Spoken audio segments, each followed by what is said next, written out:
ning bebatin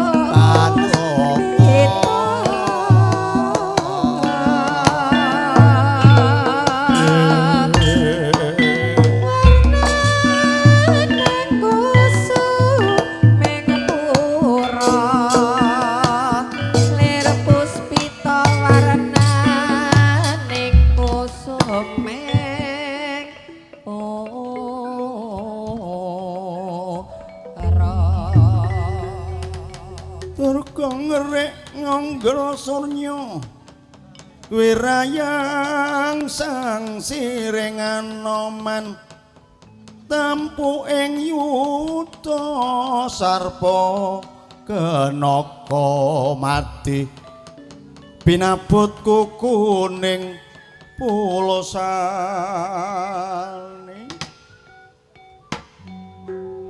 tobat kakang Masku Samba kakang Bathara Samba kakang kok becik rika apa ora krasa wong wedok sak temening sumedhot kaya gak kuat aku keblacut duwe wong lanang kok gak tau sambang ngingoni yoga nguli yoga ngopeni anak yoga nyekolano yoga keblacut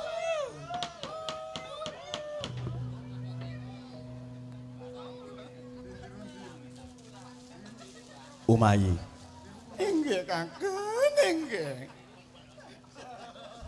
dadak tanpa sabawa teka ana kene sakjaning ngono ana apa kok beci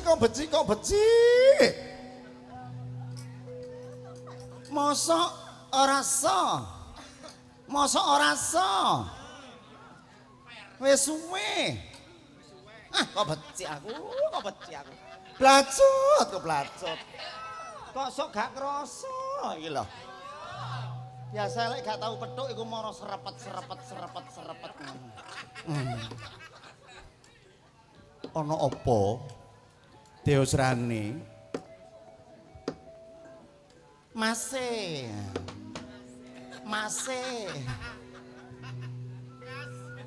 anak sampean niku anak sampean niku ket bayi procot ora tau ngopeni ditinggal dadak ndladap mlayu ngidul mayang tambi barang apa to Deosrani inggih Deosrani kula saben dina menika dipun tangisi terus Deosrani menika mboten duwe bapak kula kandhani kowe iku duwe bapak ana wong tuamu sing ngukir jiwa kelawan ragamu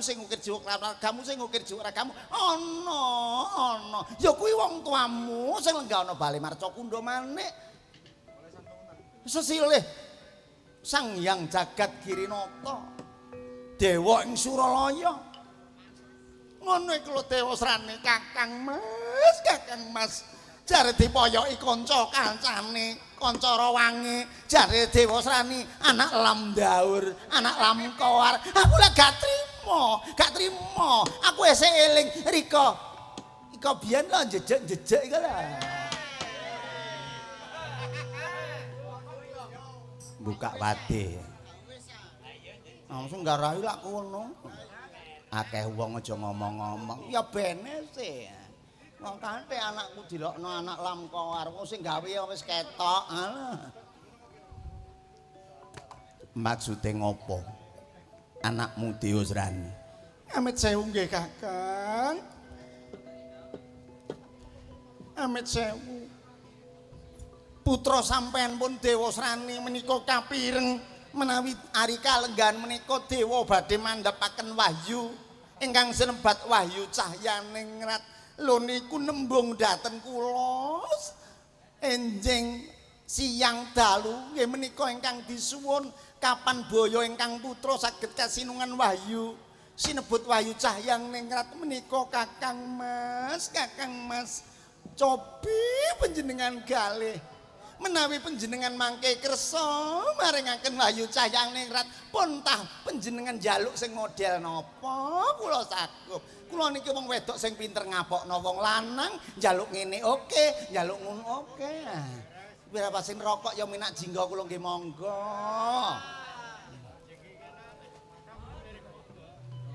Pisan niki mawon Kakang, pisan niki mawon. Iya. Pancen aku sing luput. Ayo sing luput. Iya. Dewa Srani. Cilik tak gedhekno. Aku ora nggula wentah marang Dewa Srani pungkasane kelingan yen wis diwasa. Iya. Kaya ngopo wae dina ari kalenggan iki kongon mertapa Dewa Srani mengko aku dhewe sing ngedunno Wahyu Cahyang Ningrat kanggo putraku Dewa Srani. Matur kenging panuwun temen Kakang. Pisan mawon lho Kakang nggih. Matur nuwun. Kula pamit dina samengko mboten dangu-dangu mriki. Kula kandhanane Dewa Srani ben seneng atine. Pamit Kakang. Lah kok isa iki lho. Pamit Kakang. Nggih.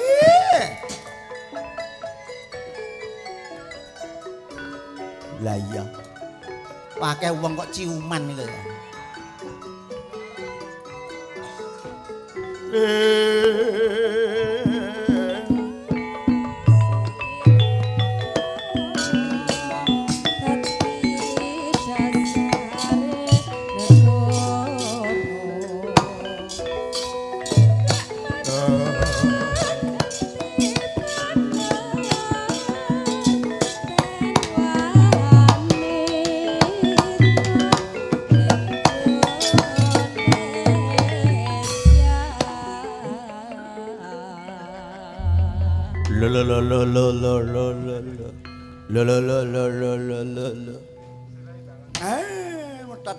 Tetek bong gelabanggle.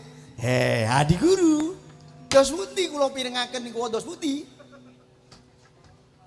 Sore wau lak ngendikan Wahyu Cahyang Ningrat menika gadangane putra Pandhawa Raden Antarja. Lah niki kok inggih badhe kaparingaken ingkang putra Dewa Srani Darma bektine napa? Dewa Srani menika nggih mokal lho, mokal kahanan. Kakang Narada. Nggih. Ingkang wenang murba amisesa wonten kahyangan Suralaya sinten? Inggih. Ingkang wenang murba amisesa Yayi Bathara Guru. Sinebetan kena kinaya ngapa? Wenang murba amisesa datan wenang kapurba aminisesa. Wahyu mandhap menika wenanging Bathara Guru. Dinten hari kalenggan niki seneksenan geter kelawan pater Wahyu kedah mandhap dhateng anak kula pun Dewa Srani.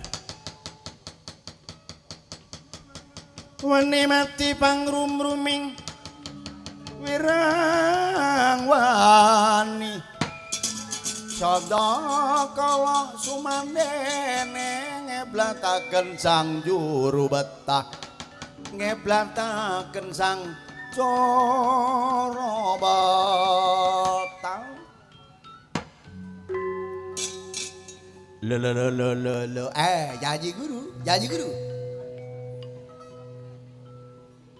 Yayi Guru menika keblating panembah. Keblating panembah Triloka Bawana. Lho. Lah kok keblating Triloka Bawana kok dinten ari kalenggan menika kok sajak esuk dele sore tempe mingkla-mingkle pangandikaning Bathara Guru tiyang menika sing digugu napane. Tiyang menika sing digugu napane. Lah yen Sulaya ing berjanji menika terus pundi dadine mangke? Kakang Narada kula wali malih. Umpami Kakang Narada pinter menika sing dadi Ratu Suralaya niku lak nggih Kakang Narada. Oh nggih. Nggih. Kalah kula nggih niki, kalah kula niki senes napa-napa ten Suralaya. Mboten dadi ratuning dewa. Nggih. Nanging yen Yayi Guru Sulaya ing berjanji Wahyu mboten mandhap dhateng putra Pandhawa, Wahyu diandhapaken dhateng putra Kiambek. Pun kula mboten melok-melok. Kula mboten melok-melok. Lah katimbang kula nandang dosa lepating jagat, kula tak leren, kula tak ndongkol mawon mboten dados juru basa Suralaya. Leren ya lereno. Ora peduli, ora ana juru basa ya nggawe maneh. Sapa sing gak gelem dadi juru basa Suralaya? Menawi kados ngaten Yayi Guru, wah, dadi banyu ora bakal nyeduk, dadi godhong ora bakal nyuwek. Wah, ana kene antuk ana nggone panganan. Wah, bareng ngono akeh.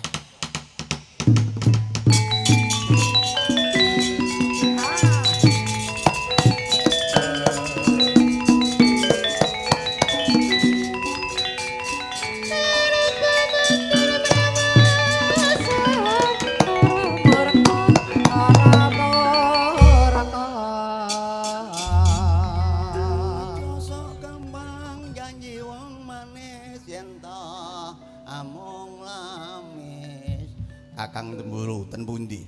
Kula tak nututi Kakang Narada. Yen sampean nututi Kakang Narada mboten angsal balik mriki, kula damelaken nayaka anyar. Nggih, mboten napa-napa. Lah nih temen. Kok ya mencla-mencla kaya ngono. Bathara Brahma. Nun kasinggihan dawuh dalem Rama wonten dawuh Rama.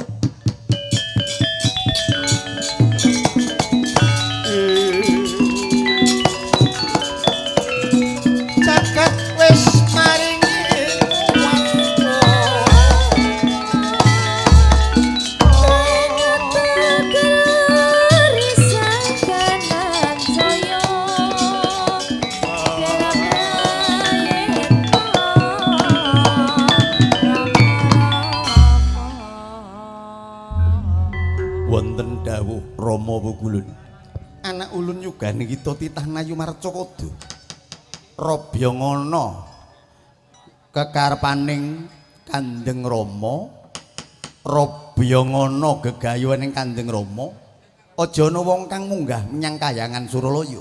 Nun inggih, tutupen seketheng bale Marcakunda manik sela mertangkep ditutup sing rapet. Aja nganti ana wong kang mlebu ana ing Kahyangan Suralaya besok titiwanci muduning Wahyu cayaning rat aku dhewe kang bakal ngedunna menyang putraku Dewasrani kasinggan dawuh Rama Pukulun inggih. Dereng rampung anggening imbal wacana Anggendurasa sampun kesaru gegering tamtama ing panguraan Jawi. Ikonco batur rupaning kaya no caraka kanca, rupaning kaya no daya kanca. Wene dalan mumpung dewaning isih lenggah ana bale Marcakunda maneh. Sinten to ingkang ngebake repat kepanasan? Wadya bala bajingah, wadya bala bangsa Gandruwa Raja Bali. Gandruwa Sadamaya manjing ana ing sakjroning bale Marcakunda maneh.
Kacarita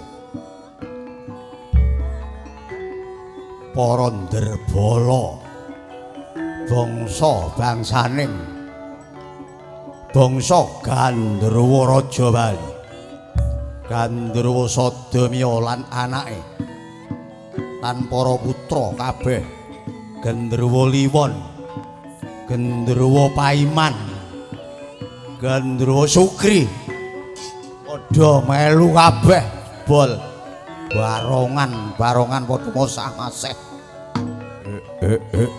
kulun sesembahan kula ing Triloka Bawa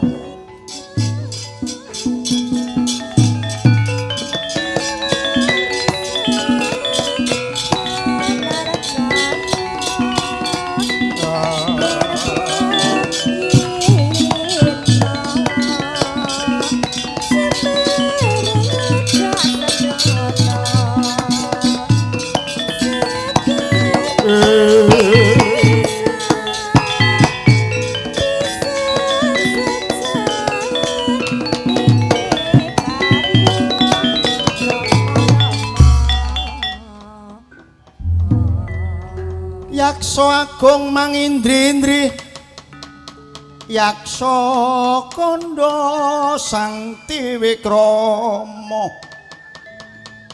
Wayu cong rinangga siung pangapit netra gilir-gilir lir surya sekembaran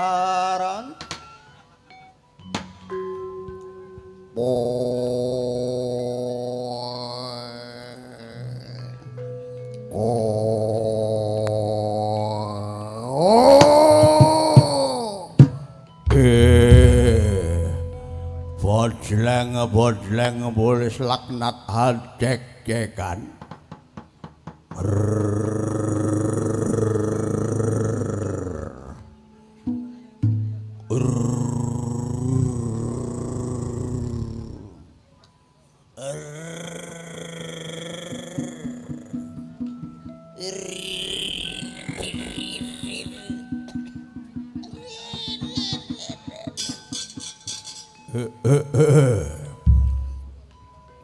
Bukulun kula ingkang teka Bukulun.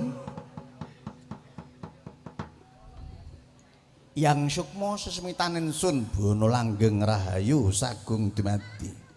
Kang padha temeka iki bangsa Gandharwa. Inggih kula bangsa Gandharwa Bukulun. Inggih Bukulun kula bangsa Gandharwa Bukulun. Titah ing Triloka Bawana temeka ana bale Maraca Kundha Manik. Apa kang dadi gegayuhan anak ulun? Kula kapireng dewa badhe mandhapaken wahyu cahyaning rat ingkang pungkasan. Mongko tumuruning wahyu ingkang sampun sakmonten kuwatahe padha tumurun wonten maya padha sing kasinyungan bangsa manungsa. Kula nyuwun adiling adil Bukulun sesembahan kula. Paduka menika sesembahane mung titah ing Triloka Bawana disembah manungsa. Disembah bangsa agal, disembah bangsa alus. Lah kula kang dereng tau kejata wahyu ingkang mandhap Bukulun kok bangsa manungsa mawon sing antuk wahyu menika. Anak ulun yuganing kita titah bangsa Gandharwa Raja Bali. Sodome yo inggih Nun. Yen bangsa Gandharwa oleh wahyu, kautamaning wahyu mono kanggo apa? Lah. Nggih duka mangke kangge napa wahyu menika? Pokoke bangsa Gandharwa niku sing kasinyungan. Mangerti yo.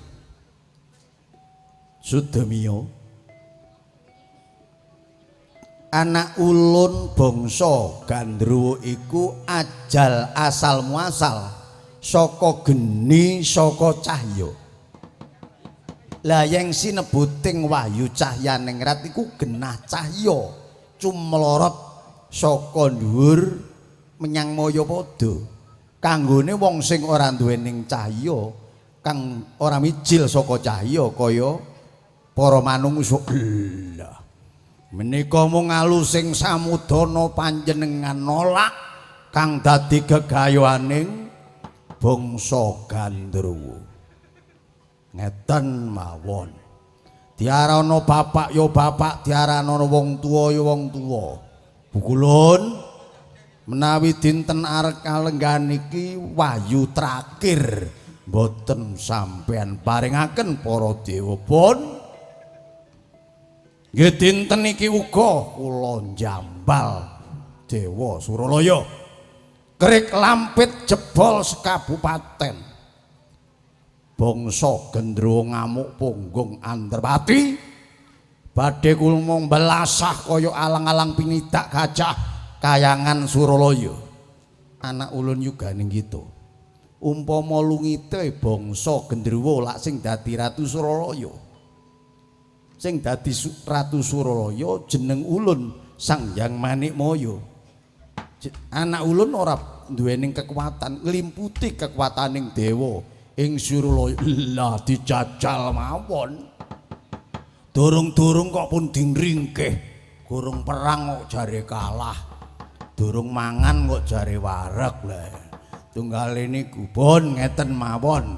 Saya mboten kedawa-dawa, saya mboten kembali sura ngomong niki wong lakon iki jalukane Pak Leli dawa biar jam 5 gurung marah mari.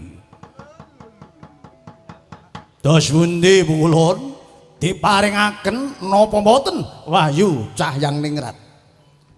mecicil gunemamu mecotot anggel mlethek gusimu metu njaba sifat sanjata saperangan senjataning dewa bakal lebur dadi wae tak tampangane kulun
para putra ing kaendran ibarat nglancang carang saka pucuk perkara bakal gedhe sing mburi ebrek-ebrek ombro-ombro aja nganti kecalan kawaspadan ayo para Jalandhara para dewa apsara krikna kekuatanmu aku njaluk kabesmi saking Gendruwo minggat saka laladan ora-ora repat kepanasan nggih pukulun nggih pukulun nggih pukulun kula sempangaken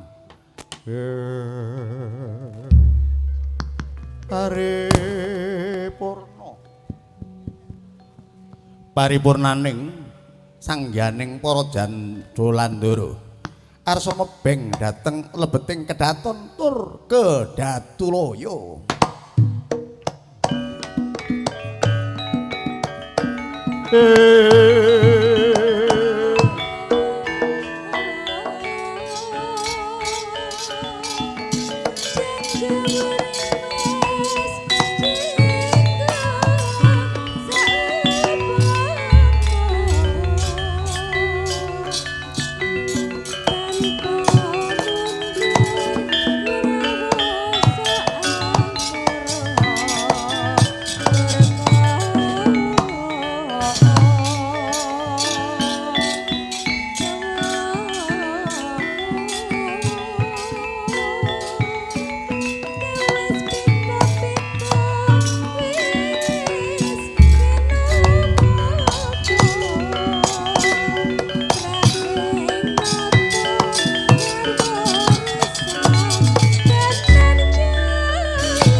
Kadang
kayu pratang mangangin-angin anggang sanggeng pangrikang kayon konong kempur segara ito bejane aji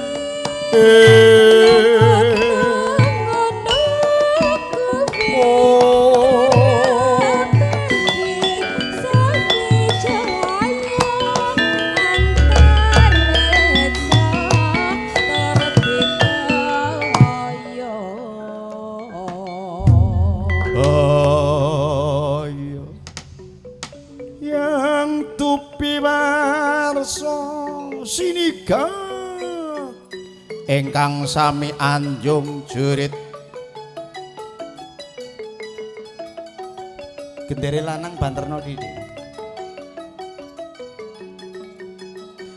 anyariosaken ingkang medal saking bale marcu kundha manik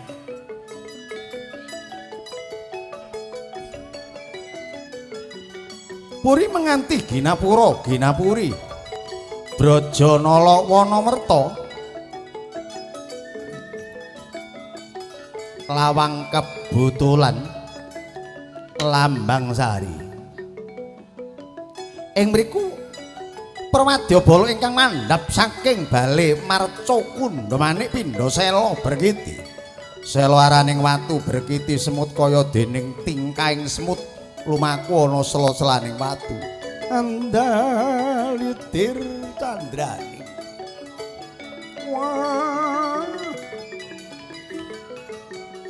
kacariosaken ana ing ora-ora repat kepanasan Prawadyabala bangsa bajingah bangsa Gandharwa kang pendhakane Gandharwa sada miyong wah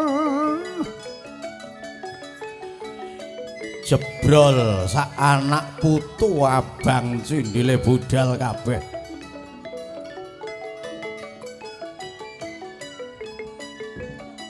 dasar ing repat pasen tanate mambu ganda seno mambet gandaning sendawa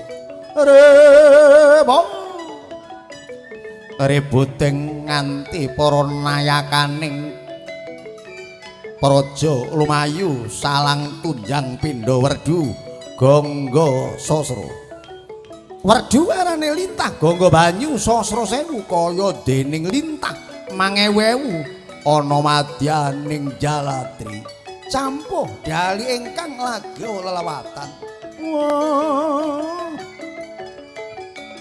gelising cerita cungkating ingkang amungel kali ing madyaning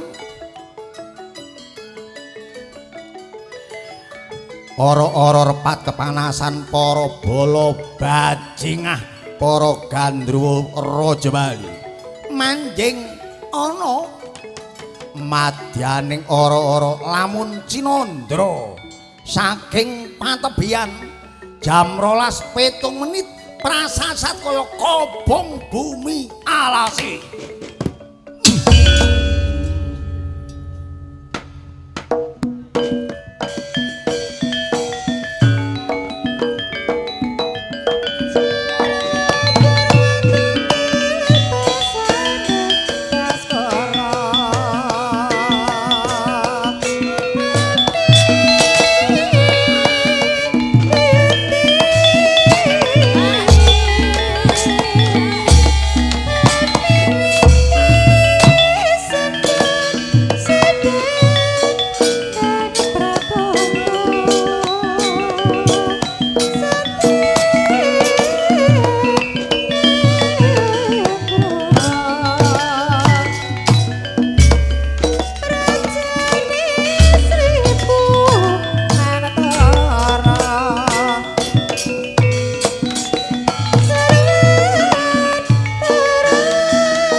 tresno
wis ah.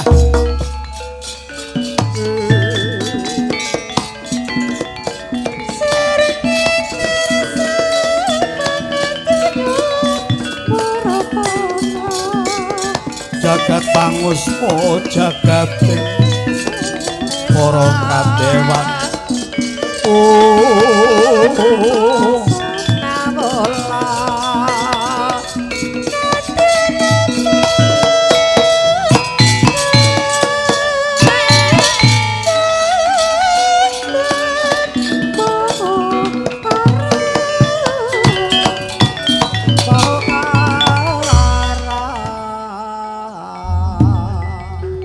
Buta yaksa gong mangindri-indri yaksa krida sang Tiwikrama waja gong rinengga siung pangabet netra gilir-gilir lir surya sekembaran wandananyo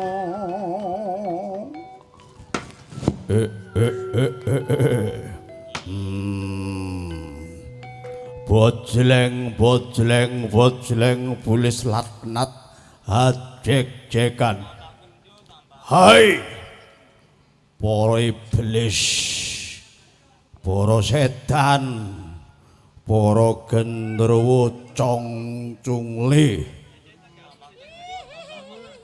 gendruwo pocong daden-daden dikeroyok angsip mangerti yo dina samangka nyata lawang seketheng ditutup dina samangka bale marca kundha manik disengker saking para Jalandhara tegese panyuwunku njaluk wayu cahyaning rat ditolak panolaking Dewalus ngedhuk kekuwataning para dewa Adigang Adigung Adiguna disumbari datak bangsa iblis bangsa bel kedual bek bangsa gendruwo setan jeng disumbari apa ora wedi sumbar sing kaya ngono mula dina samengko jidore titiren bendhe seketheng aja nganti udar demungmu tabun sing banter pedhot ganti maneh olehmu nyaron gak krungu tutuk ngarep pedhot meni tak ijoli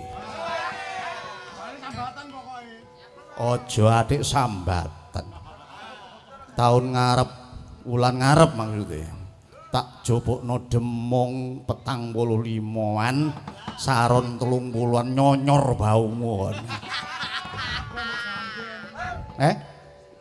ganden yo tabuhe sing cilik tabuhe cilik tabuhe tekek lore sabrangan ning kali cetek aja nengah-nengah milio sing cetek yen cetek ora sida mate pit dapit numpak pit nyabrang dalan kutha Surabaya iya yen kaya mangkono krak lampit ayo dicur Suralaya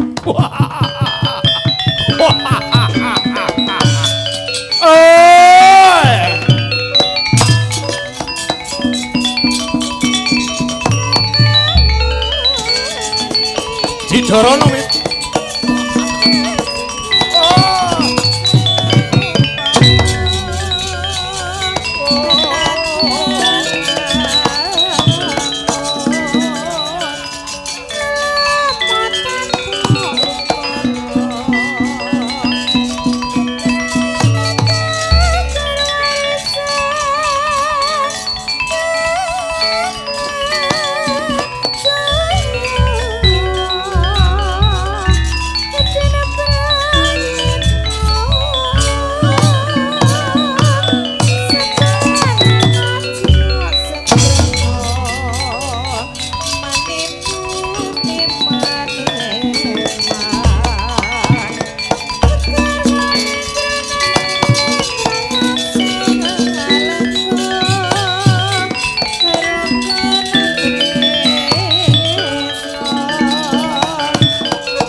pangarian kakang pangarian rupane mbadega kahananing para bajingah para gandruwa raja Bali yen kaya mangkono ayo enggal dibebesmi kananing para bangsa gandruwa aja nganti gawe rusake kayangan Suralaya inggih kakang menawi kados ngaten monggo kakang dipun besmi kakang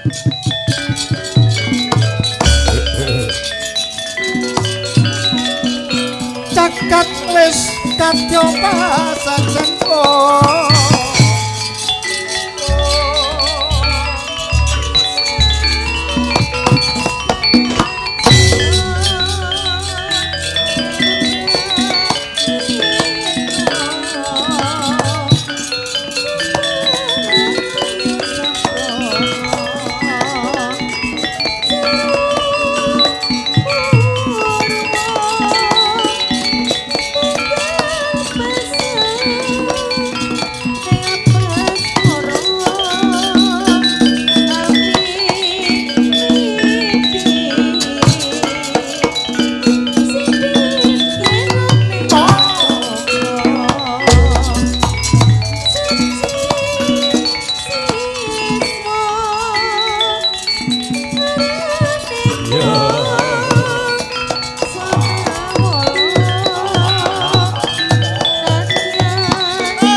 ana perang warna-warni watakira ngontur matarung jor menanang cipta idra Brahmaraja ruping geni alat-alat sandha langkasa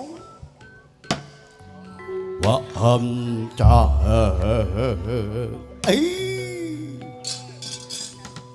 keparat tondo bukti menawa dewa ora lila wahyu disuwun para dewa ora nrimakake dewa dijaluk bangsa Gandruwa dina samangka ora oleh tondo bukti seketheng ditutup lawang sela tangkep rapet sapa sing maju ana ngarepku anak ulun yuganing kita titah bangsa Gandruwa Baliya aja mbok bacutake jeneng anak ulun nyuwun wahyu cadanganing titah swantah ana Mayapada kebat Baliya dina samangku ulun ora maringake awit iku dudu cadangan anak ulun kuwi cadanganing titah Pujangkara pethetaning dewa para Pandhu iladal yen kaya mengkono alus pangandikaning para dewa nolak marang bangsa Gandruwa iya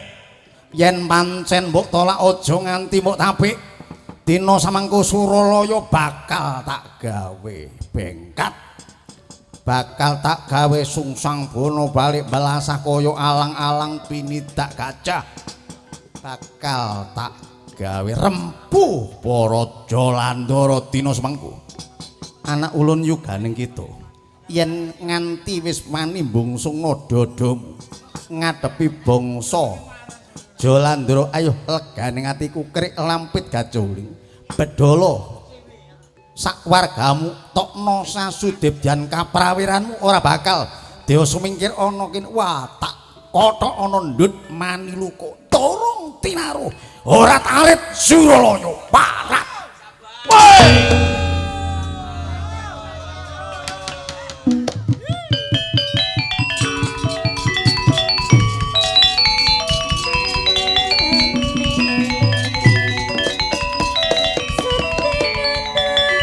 sarone dek mik duduk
aduh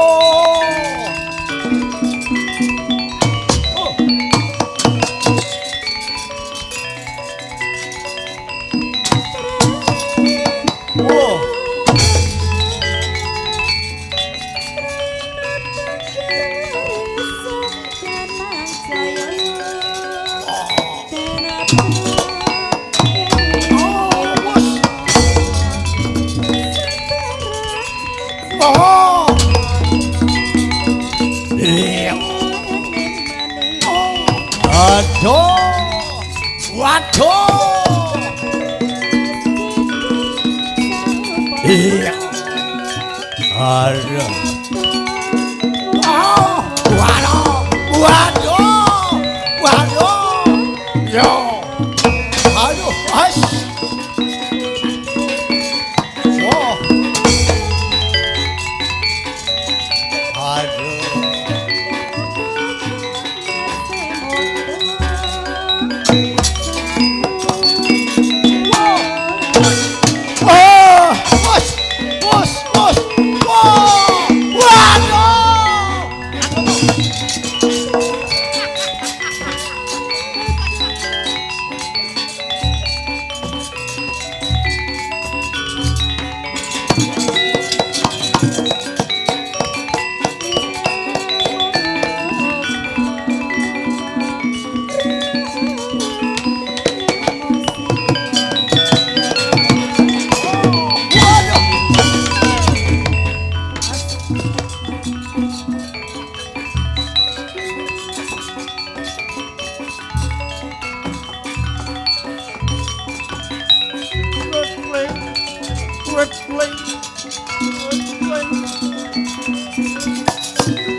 Ya Soy Dewa Api apa iki? Dewane geni Bathara Brahma. Bathara Brahma.